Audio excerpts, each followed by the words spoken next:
Hey, what's up everybody? Welcome to Karpo Gaming and another Division 2 Warlords of New York video. Alright ladies and gentlemen, I found her. Cassie Mendoza has been located as well as Jared the Snitch. So, in this video, I'm going to be showing you some locations where you can possibly find Jared the Snitch as well as the items that Cassie Mendoza has for the reset this week. Now first up, we're going to head to the 1040 Safe House. Now the 1040 Safe House is a very good location for Jared the Snitch to show up. He's located right here outside of the safe house. You're going to make a little left right here, and if you see enemies, that means that he's not there. Normally he's right here at this location, but if he's not here, let's go ahead, pick up the materials, and let's head to our next location. The next location we're going to be headed to is the West Potomac Park at the Shop Safe House. We're going to go to this location right about here. Now, right here is going to be the location where Jared the Snitch can possibly show up. Now, let me show you exactly where this guy could potentially be located. Now, once again, like I said, it's random. He randomly shows up at any one of these locations. You're going to have to kind of look for him. You may nail it on the first try. You may not. Now, if you come over here to this location, he'll be right over here in this area. But once again, if Jared the Snitch is not there, just go ahead and collect the materials in the area, and let's head to the next spot. The next location that we are headed to is right behind the Lincoln Memorial Mission. So head over to the West Potomac Park right here where the streets converge at Lincoln Memorial Circle Way. And yeah, Jared the Snitch should be over here right underneath this tent. Now this is where I found him a few weeks ago. So yeah, he's can be here for you. He could not be. That's the way things work in the division. When you are looking for Jared the Snitch, he could be in any location. He might not even be in the same location where I found him this week. This is where I found him a couple weeks ago. Next location that we're headed to is the Dark Zone East Charlie Checkpoint. So we're gonna head on over here. We're gonna come outside the door. We're gonna hang a right. Then we're gonna make a left up the first ladder. We're gonna crawl in through the window. And just to the right, just may be Jared the Snitch, showing off some of the new exotics that will be coming in Update 20. So, salute to you. Once again, if Jared the Snitch is not in this location, what we're going to do is move on to the next one. Now, the next one is actually a really good location for you to try out. We're going to head to the Castle Settlement. We're going to spawn in. We're going to go straight. We're going to make a right on Independence Avenue. We're going to make another right. And we're going to head down into the Manning Institute. And possibly, hopefully for you, Jared the Snitch can show up. Once again, this is a really good location for him to show up. And he does show up here quite a bit. So, once again, go straight out after you spawn into the Castle Settlement. We're going to make a right. We're going to make another right down here. We're going to head down into the Manning Institute. And hopefully, once again, Jared the Snitch will be there, located for you. Now, if he's not there, well then we're going to be headed to the next spot. Now, the next spot is possibly the best spot you could start off. This is where I started off this week, and once again I got him on the first try. We're going to head to the Truman Safe House, and what we're going to do is we're going to highlight this Outcast lockbox. He's going to be located right behind that. So we're going to head in, we're going to spot into the Truman Safe House at the Foggy Bottom.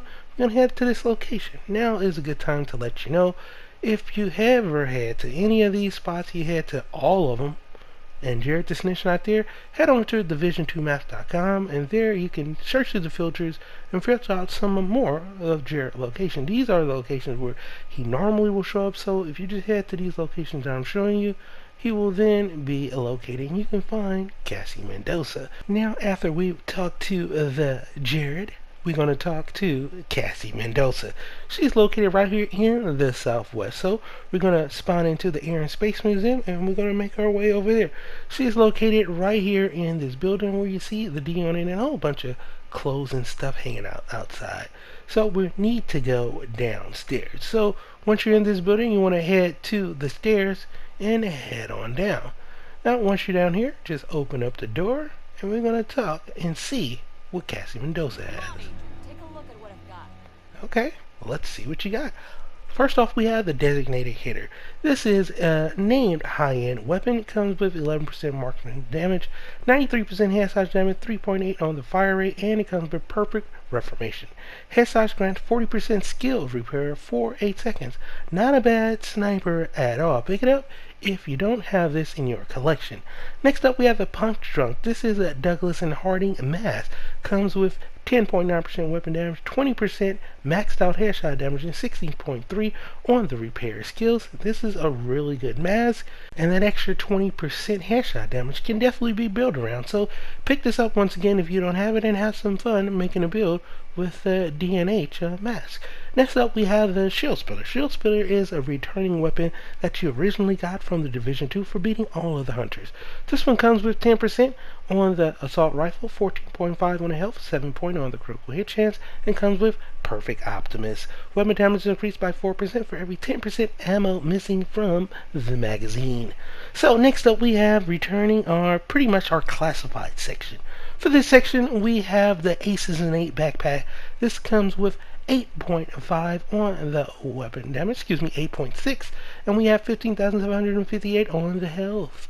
Next up, we have the Tip of the Spear chest with 7.2 weapon damage, 7% explosive resistance on this.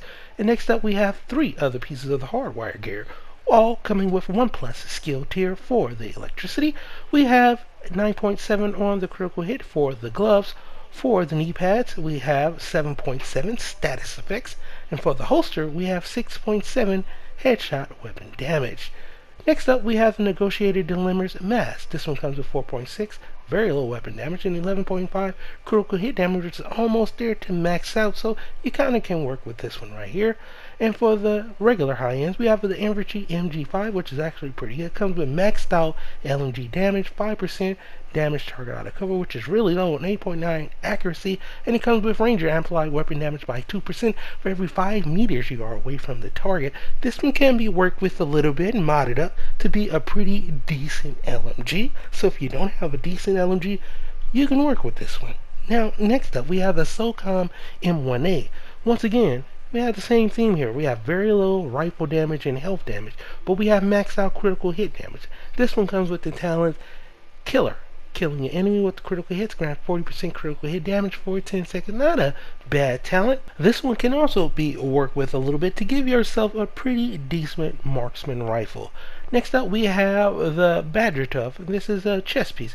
Comes with 109,000 on the armor, 9.2 on the skill haste, and 3,900 armor regeneration. It comes with the talent Explosive Delivery. Whenever you throw a skill, 15 seconds after it lands, it creates an explosion, damaging enemies within 5 meters, and the damage goes with skill tier, dealing up to 25 to 100% extra damage of a concussion grenade.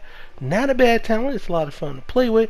And on this chest piece, yeah, you might have it on a better chest piece, but hey, that's what Cassie has. Next up, we have the Richter and Kaiser. This is a holster. Comes with 1+ skill tier, 12% on weapon handling, and 8.7 on the hazard protection.